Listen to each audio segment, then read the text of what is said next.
he or she's got a brand new car. That's good. What are they doing that I'm not? And, the truth is sometimes, things just aren't meant for us. What's drawing your attention? Yeah. Every picture has, every photographer, when they take a picture, they're wanting you to look at, there's something, some subject that they want you to focus in on. Yeah. Like we showed a picture of. I feel the Holy Ghost. Presley always tells me about it, but I did that song "Praise" one time at the YMC at the W or the FCA, and my voice broke like a little porcelain doll. I went, Bad road saints where the aim is low.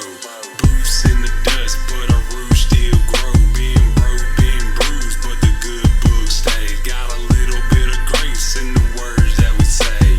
Choir in the front, but we hum in the back. Ain't perfect, but the shepherd don't lose his track. From the sinner's bench to the heaven's gates, we them dirt road walking.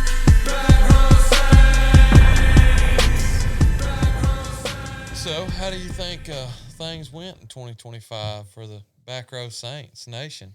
Yeah, I think it was good. I think it was a good first little season. So, let me ask you something. What took you so long to decide to want to do something like this? What do you mean? I asked you, and you were like, 3 months, crickets. Well, and then you're like, hey, let's do that podcast. I don't know. I just needed it to grow in my heart, I guess. Okay. I had to get it in my heart before I can. Yeah. I ain't want to just jump in and just do something. So, like, have people been talking to you? Have people been talking to you about it? Like, yeah, they bring it up. Yeah. I see people, Bat Road sign. Yeah. The other day, somebody said, that Back Row Saint looks like you. I was like, it is me. What do you mean? I was like, well, I'm in a pod. It was my cousin. I had my drink thing with me, and she said, you have a podcast? And I said, yeah, I'm famous, girl. You didn't know that?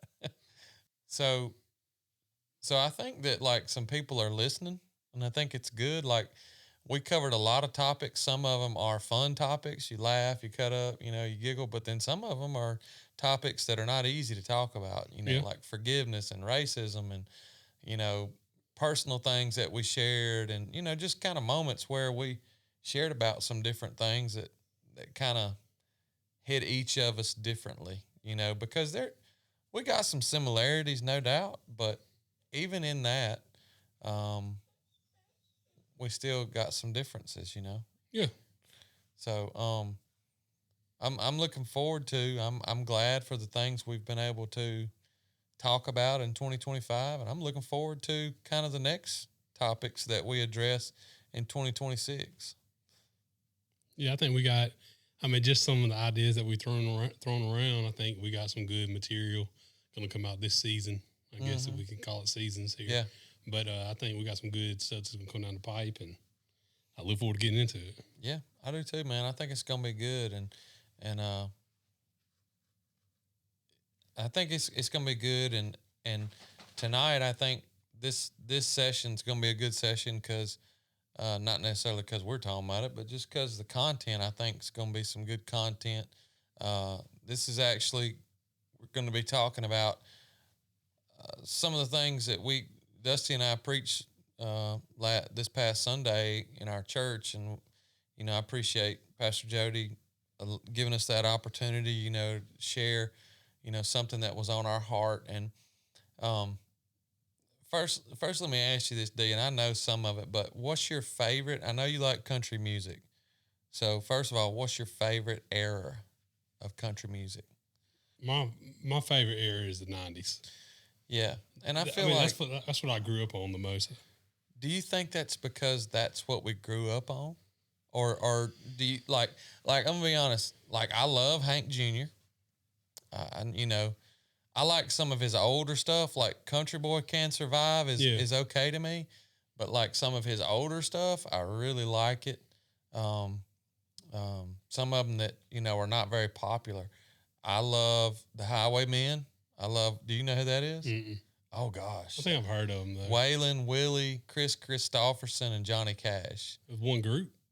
Yeah, so they formed up this little group. I was a highwayman, crossed the river deep and wide. You never heard that song?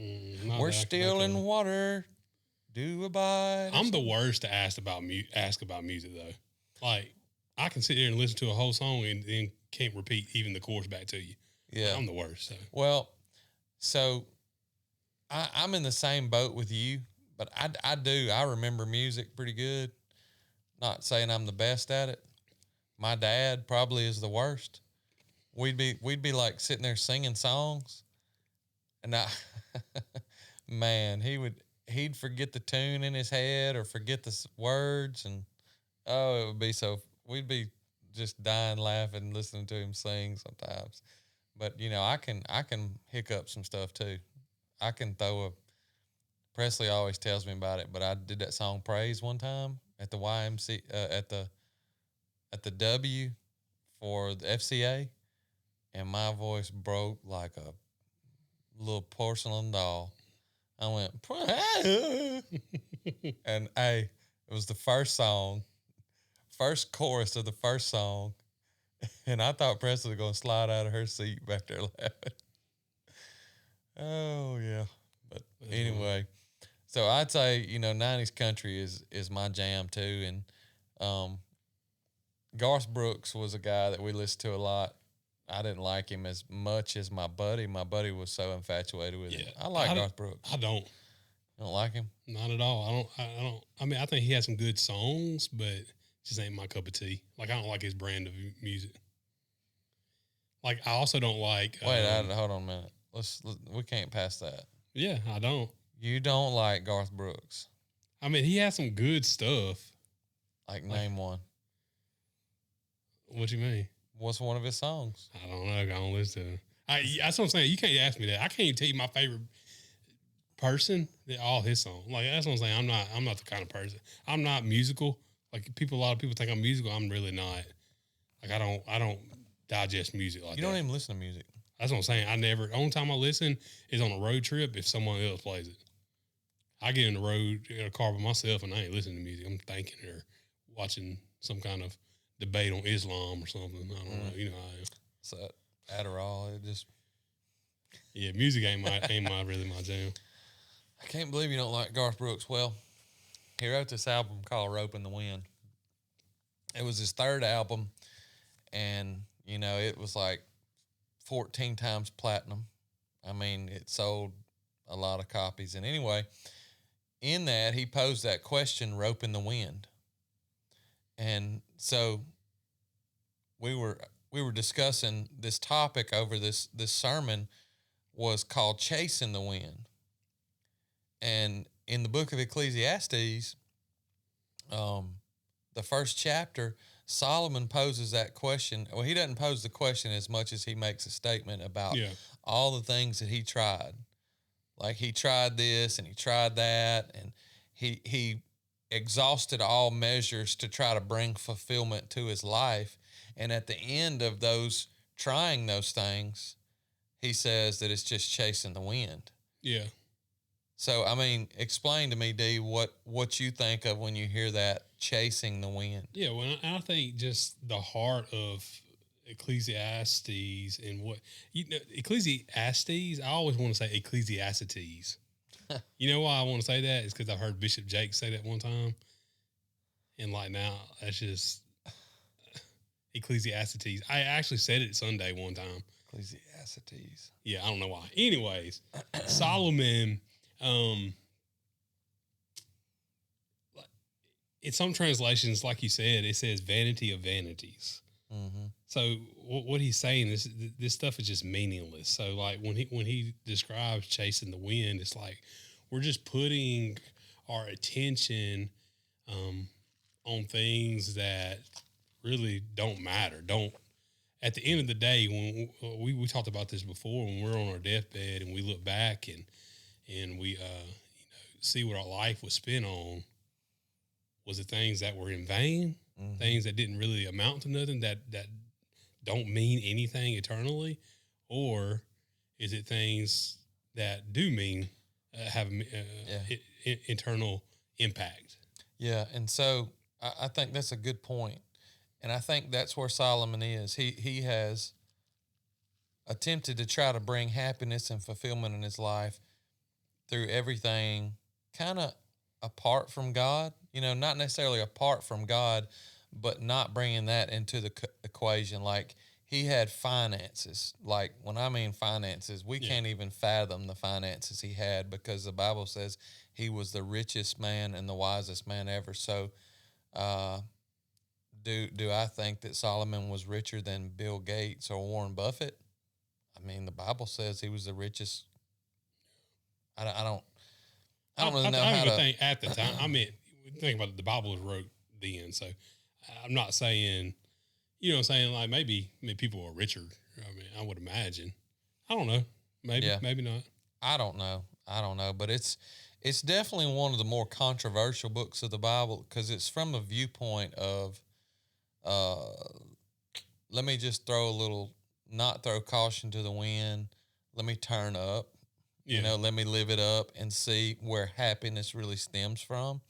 It's kind of like he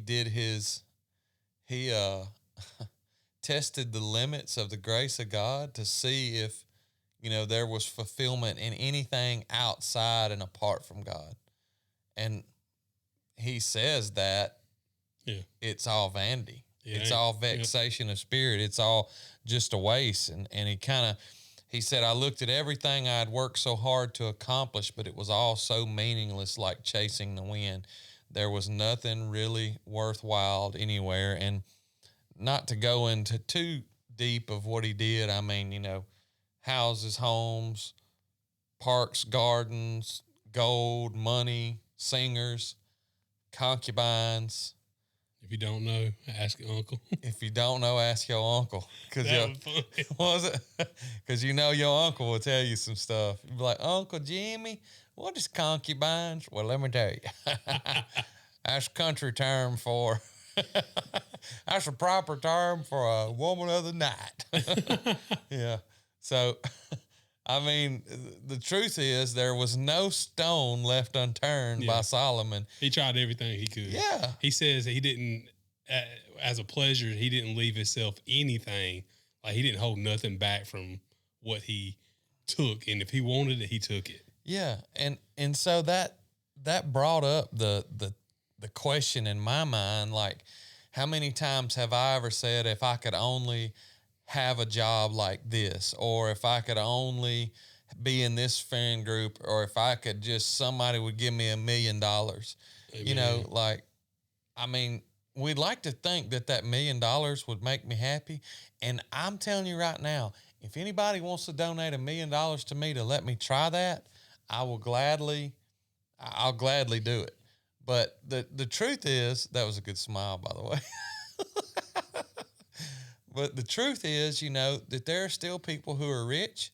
There are still people who are famous who are not content, and they're so distraught to the point where they're taking their own life, man. Yeah.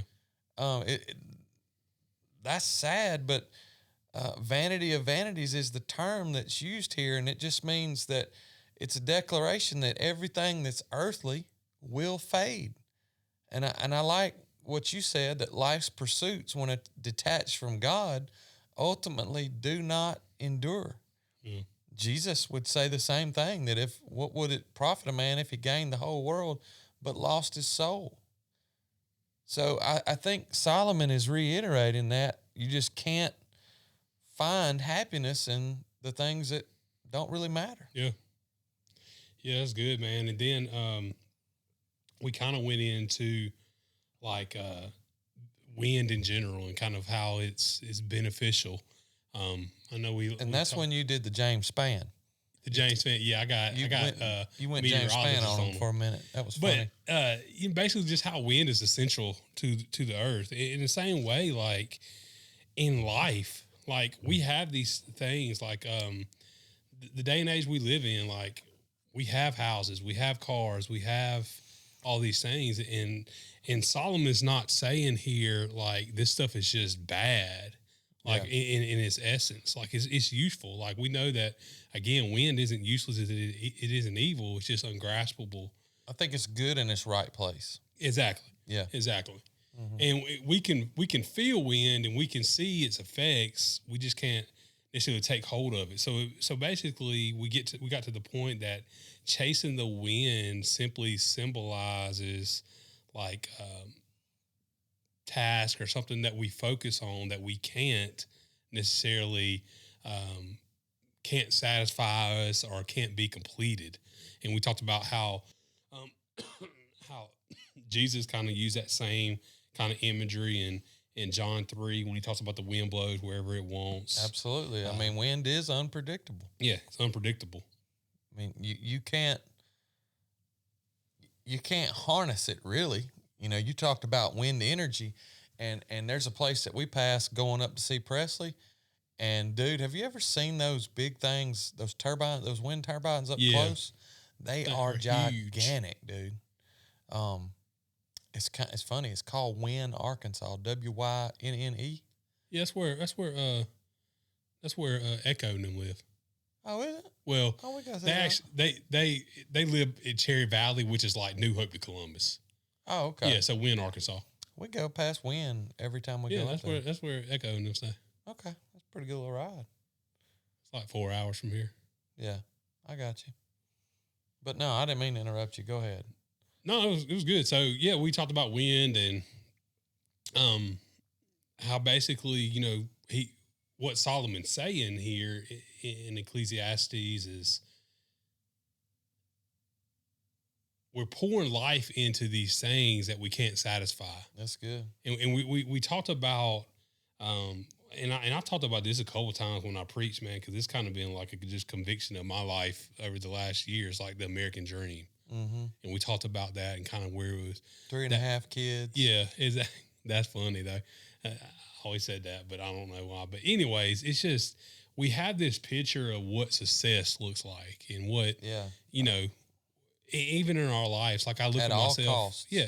What is it going to look like for Dusty Fields to be successful? What am I doing in 5 years for me to say the last 5 years was success? Mm-hmm. What do I have new? What do I, you know, what can I show for? Yeah. And it's just like the mentality and kind of the culture that we brought up in that materialistic culture. Yeah. And a lot of times we measure our success based on somebody else. Exactly. We look and say, well, golly, man, or she or he's got a brand new house. He or she's got a brand new car. That's good. What are they doing that I'm not?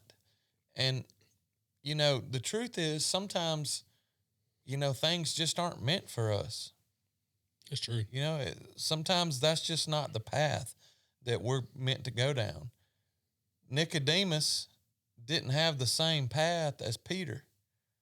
You know, look, truth be told, Nicodemus probably was a pretty wealthy person. Yep. Because he bought the tomb that Jesus was buried in. Peter was probably dirt poor, was a fisherman. But, I mean, you think about those two people in the Bible, one wasn't more successful than the other. It was just different roles. And I don't have a problem with somebody being wealthy, and I don't have a problem with somebody being poor. But what we have to learn is we got to be content wherever we're at. I'm thinking of a scripture. I can't put my finger on it, but it's in Ecclesiastes as well, and it talks about like how basically he reigns on the just and the unjust, and like it kind of just puts a stamp on or an end to kind of comparison, like how we compare ourselves and how you know. Some people are going to get things different than you, or some people are going to be what the world calls more successful than you. It's just the way that life is. You know, we all, you know, we're not all going to have the same things, and we're not going to all, you know, have that comparison. What I'm trying to get at is comparison is deadly. Yeah, comparison is the thief of joy. Yep, it is. Because when you compare yourself to somebody else, your joy is never going to be content. You know, I mean, I'll be honest with you. If I'm being transparent, there's been some moments where I've really chewed on that because, we built a house we were building a house in the process of building a house on my grandfather's land. It was a special place to me. We came to the conclusion that, we weren't going to be able to afford when the interest rates went up. We weren't going to be able to afford that, nor was I going to try. I mean, we're talking about $2,500 a month. Amen. And I said, I'm not finna try to do it. You better man than me. So that's when I think the same thing. Time. Well, that's when we made the decision to, we either can move forward with this house and just hope the rates change, or we can sell it. But there's been a lot of days where I've sat and I've thought, why did I not get to finish that house? Why?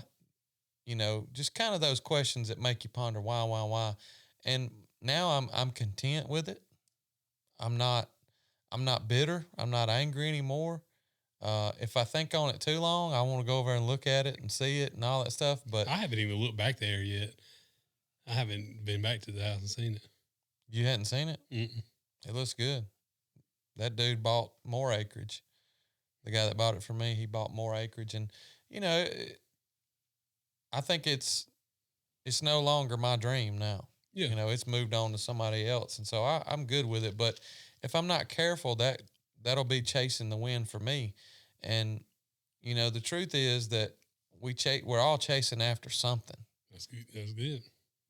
We're all chasing after something. I could sit back and I could keep chasing that house and that dream, but it's never going to bring me contentment. It's never going to bring me happiness. It's just going to bring me frustration, because the truth is I'm chasing life in something that is dead. It's an inanimate object. I'm chasing life in something that can never bring me fulfillment. You remember when Jesus was in the tomb and he was, 3 days in the tomb, and it's Luke 24:5. Those came with spices that were going to prepare his body, and anoint his body and stuff. And the angel was there, and the angel said, "Why do you seek the living among the dead?" And I think for a lot of times that's what we do. We seek out contentment and fulfillment in things that are dead. We chase the wind, and God's saying, "Why would you try to find life here?" And we still try to do it sometimes.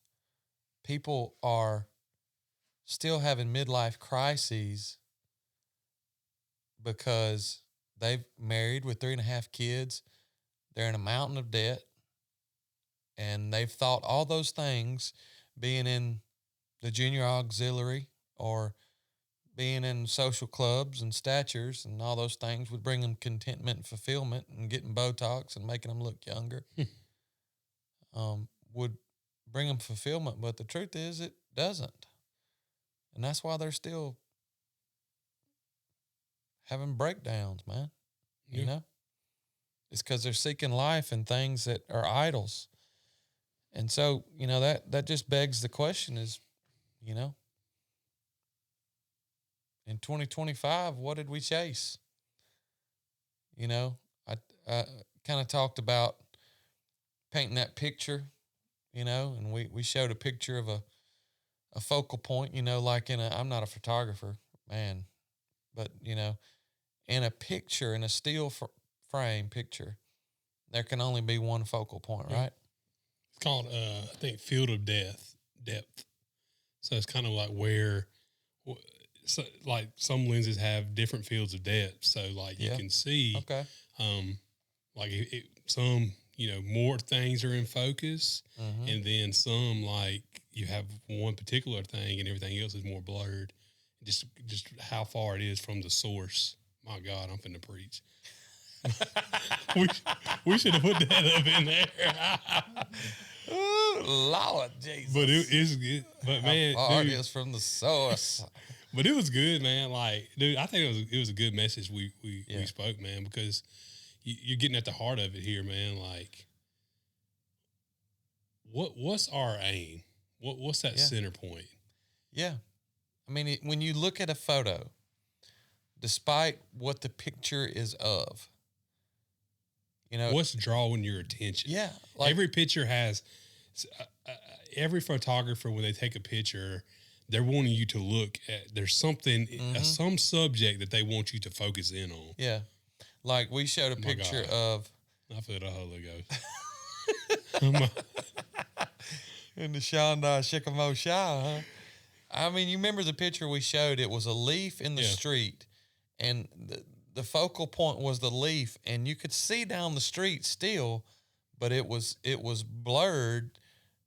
It was out of focus. Let me say that. It wasn't blurred. It was out of focus. So, you know, when we think in our mind's eye of what our focal point is it focused? Are we focused on serving Jesus as best as we can? Yeah. Like, you know, I mean, I know we make mistakes. We fail. I mean, I know all these things. Lord knows I fail.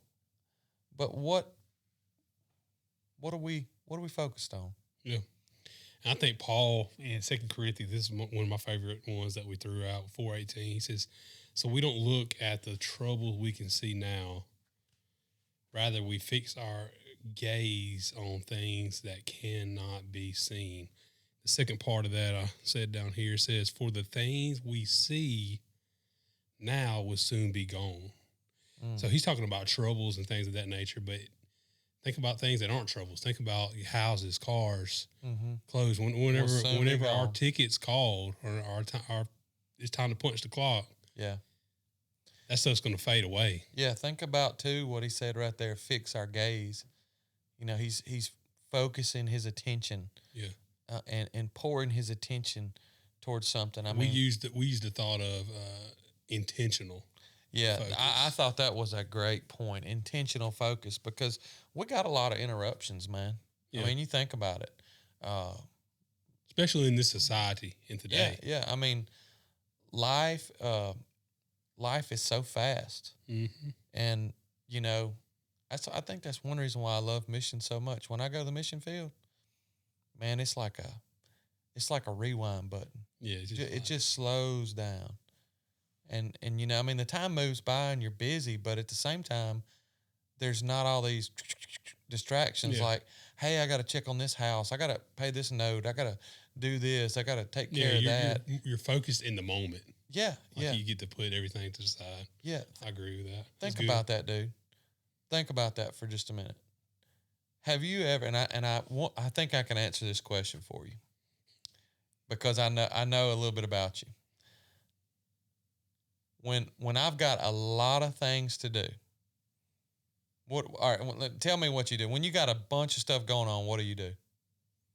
Like, let's say you're at the house and you got 8 things on the list you got to get done. I'll take one and knock it out. Okay, then you're a lot smarter than me. See, what I have to do is I have to make myself do that. Or I'll do number 1, number 4, number 7, number 3, a little bit of this. You got that TFS in you. My girl, she'll Tim Hester. She'll be changing jobs like left to right. That girl knows she got some ADHD kicking up in there, son. I when we were at that thing, she was like, "What is this? What is this? What is this?" And Mary did it when they was on the women's podcast. She went, "I don't know, but I mean, I don't mean it. Did you see that? We rewound it, and she went, I'm not kidding. I'm kidding. I'm not kidding." I was like, "Whoa, what just broke?" I was laughing. I was like, I'm kidding. I'm not kidding. I'm not kidding. I'm kidding. I was like, "What is it? Tell us the truth." But I thought you made a good point when you said the problem isn't life, it's the lens. And when the lens is wrong, temporary things feel permanent, important things feel optional, and eternal things feel distant. That's good. Yep. I thought that was powerful, man. Yeah, it's good, man.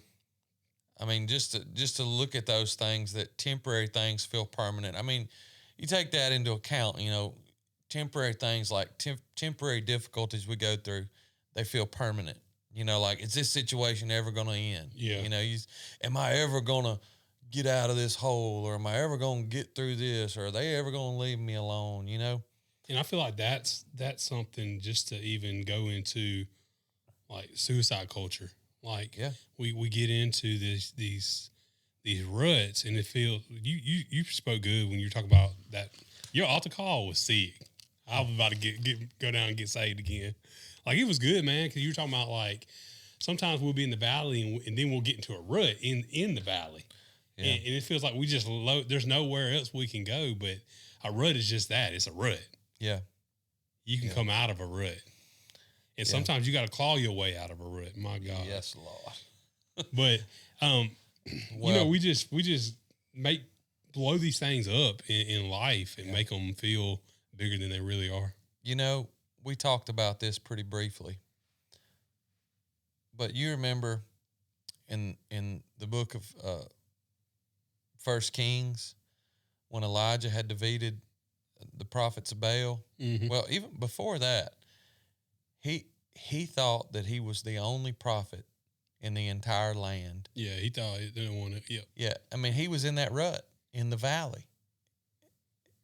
What gets me though is he just called down fire from heaven. Like he just said, God, let fire come down from heaven and consume this offering. He was even so confident, D, that he said, hey, y'all go get buckets of water, pour them in there.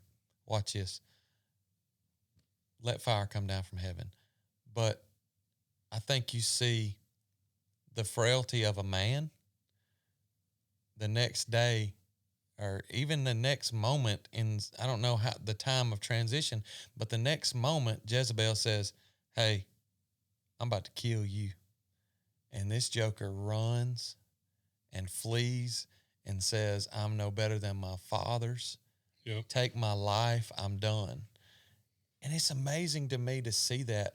But the truth is, that is where we are as people when our focus is heightened and we're focused on God, and a distraction comes, and all of a sudden, when our eyes are taken off of, and I'm not questioning Elijah here. I mean, I personally think he's going to be one of the two witnesses that comes back in the book of Revelation. But, you know, because it said two men who never seen death. But anyway. Enoch? I don't think it's Enoch. I think it's Elijah, because it said it's going to have the power to part waters. And I think it's going to be Moses and Elijah. Enoch ain't see death. I know, but he ain't parting the waters. Not that we know of. Well, I mean, we can't go on what we don't know. Yeah, but things happen that we don't know. I mean, I know, but I don't know. We'll Anyway, talk about that a different day. But, you know, I just believe that focus is so important. Yeah. And that we have to just yield, submit, and serve God as best we know how. I mentioned a quote by John F. Kennedy that basically says, he says, ask not what your country can do for you, but what you can do for your country. And I think that if we as Christians, and I include myself in this first and foremost, that if I would ask not what can Christ do for me, but what can I do for Christ, how much better would my life, my family, my church, the ministry, you know, how much better would it be? Right. You know, if I could just do that. But it's sometimes that's not a normal mentality for us. You know, I mean, our normal mentality is we want to be served. Yeah. You know, I mean, that's just who we are by nature. I guess the thought to leave with would be that Solomon chased everything and found nothing that was worthwhile. And Jesus gives us focus so that we could find everything. Remember, Jesus said, whoever seeks to save his life will lose it, and whoever loses his life for my sake will find it. So I guess the question is, D, what are we chasing? And something you said was, is what you're chasing worth your life? I think that was powerful. Yeah. I mean, I chewed on that myself for several hours and days. So, last word. What you think? Refocus.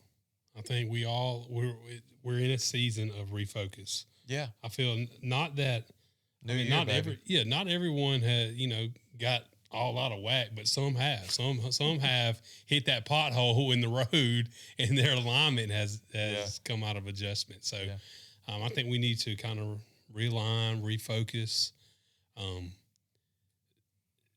More importantly than losing, 20 pounds when the new year comes. I feel like you was looking at me when you said that. Not looking at me. But, every year we the biggest. I feel like this is a turtleneck. I'm sorry. It does look like it. It's tight. But every year, one of the biggest things, the gyms fill up and people want to lose this weight. But more than that, this year, let's start out with the bang of focusing on the right thing, putting God where he deserves to be or where he should be in our lives. I think that's kind of the moral of the story. Adjust him into that lens. Yep. Make him the centerpiece. So that's good, man. That's good, yeah. I enjoyed doing that tag team with you. Yeah, that's kind of tight. I like it. Tag team preach is different, but it's tight. Yeah, it was good. It was good. And I think we tied it in well. I think even this podcast has helped us. Yeah, we know how to kind of flow in and out. Kind of flow in and out. And Jody was like, that was the smoothest thing I ever seen y'all do. Yeah, because a lot of people, when they do tag team preaching, they're like, you would preach for 10 minutes and then I get 10 minutes. Mm-hmm. I liked how we did it. Like, it was more. Yeah, I like how we bounced back and forth. So. But. All right, man. Well, Happy New Year. Happy New Year. Back Row Saints coming at you in the new year, 2026. Oh, yeah. One thing. We're looking for some kind of end saying. Oh, yeah. Hit us with some of those jingles. And it don't necessarily have to be a song, but a saying that we can close with, like, my personal one is get your mind right. Yep. We just need something like that, but for us. Yeah. So, Back Row Saints, send it to us. Comment it, share it. Let's get some buzz going on about that. Hey, we love you. God bless you in 2026.